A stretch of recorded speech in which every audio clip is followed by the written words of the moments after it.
ಈಗೊಂದು breaking news ಬರ್ತಾ ಇದೆ, ಬನ್ನಿ ನೋಡೋಣ.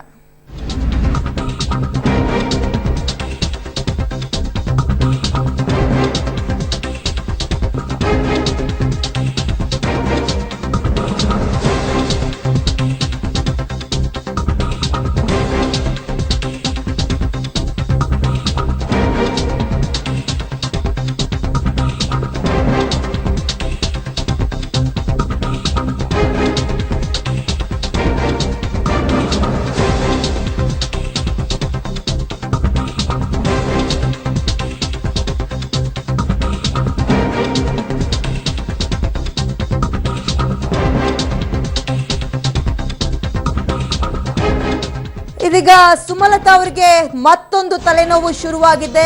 ಈಗ ಮತದಾರರಲ್ಲಿ ಗೊಂದಲವನ್ನ ಮೂಡಿಸೋದಕ್ಕೆ ಸುಮಲತಾ ಹೆಸರಿನ ಅಭ್ಯರ್ಥಿಗಳ ಸ್ಪರ್ಧೆ ಆಗ್ತಾ ಇದೆ. ಒಂದಲ್ಲ ಎರಡಲ್ಲ 3 ಜನ ಸುಮಲತಾ ಅನ್ನೋರಿಂದ ಇದೀಗ ಸ್ಪರ್ಧೆ ಮಾಡಲಿಕ್ಕೆ ರೆಡಿ ಆಗಿದಾರಂತೆ. ಸುಮಲತಾ ಹೆಸರಿನ 3 ನಾಮಪತ್ರ ಸಲ್ಲಿಕೆಯಾಗಿದೆ. ಇದು ದಳಪತಿಗಳ ಕೈ ಚಳಕನ. ಹಾಗಾದ್ರೆ KR ಪೇಟೆಯ ಸುಮಲತಾ, ಕನಕಪುರದ P ಸುಮಲತಾ, ಶ್ರೀರಂಗಪಟ್ಟಣದಿಂದ ಕೂಡ ಸುಮಲತಾ ಅನ್ನೋರ ಒಂದು ನಾಮಿನೇಷನ್ ಈಗ ಆಗಿರುವಂತದ್ದು. ಹಾಗಾದ್ರೆ ಯಾಕೆ ಗೊಂದಲವನ್ನ ಮೂಡಿಸೋದಕ್ಕೆ ಈ ರೀತಿಯಾಗಿ ಗೌಡ್ರ ಕುಟುಂಬ ಅಲ್ಲಿ ಈ ರೀತಿಯಾದಂತಹ ಚಿಂತನೆಯನ್ನ ಮಾಡ್ತಾ ಇದೆಯಾ? ಈಗ ಮತ್ತೊಂದು ತಲೆನೋವು ಶುರುವಾಗಿದೆ ಸುಮಲತಾ ಅವರಿಗೆ. 3 ಸುಮಲತಾ ಅನ್ನೋರ ಹೆಸರಿಂದ ನಾಮಿನೇಷನ್ ಅಥವಾ ನಾಮಪತ್ರ ಸಲ್ಲಿಕೆಯಾಗಿದೆ. ಜನರಲ್ಲಿ ಗೊಂದಲವನ್ನ ಮೂಡಿಸೋದಕ್ಕೆ ಈ ರೀತಿಯಾಗಿ ಮಾಡ್ತಾ ಇದ್ದಾರಾ ಅನ್ನೋ ಪ್ರಶ್ನೆ ಕೂಡ ಕಾಡ್ತಾ ಇದೆ. ಹೆಚ್ಚಿನ ಡೀಟೇಲ್ಸ್ ನಮ್ಮ ಪ್ರತಿನಿಧಿ ಸಂತೋಷ್ ಕಡೆಯಿಂದ. ಸಂತೋಷ್, ಜನರಲ್ಲಿ ಕನ್ಫ್ಯೂಷನ್ ಶುರು ಮಾಡಬೇಕು ಅನ್ನುವಂಥದ್ದೇ ದಳಪತಿಗಳ ಟಾರ್ಗೆಟ್ ಹಾಗಾದ್ರೆ?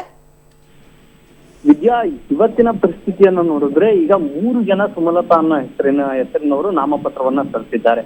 ಕೊನೆಯ ದಿನ ಈ 3 ಜನ ನಾಮಪತ್ರ ಸಲ್ಲಿಸಿರೋದ್ರ ಹಿಂದೆ ದಳಪತಿಗಳ ಕೈವಾಡ ಇದೆ ಅಂತಕ್ಕಂಥ ಒಂದು ಚರ್ಚೆ ಶುರುವಾಗಿದೆ.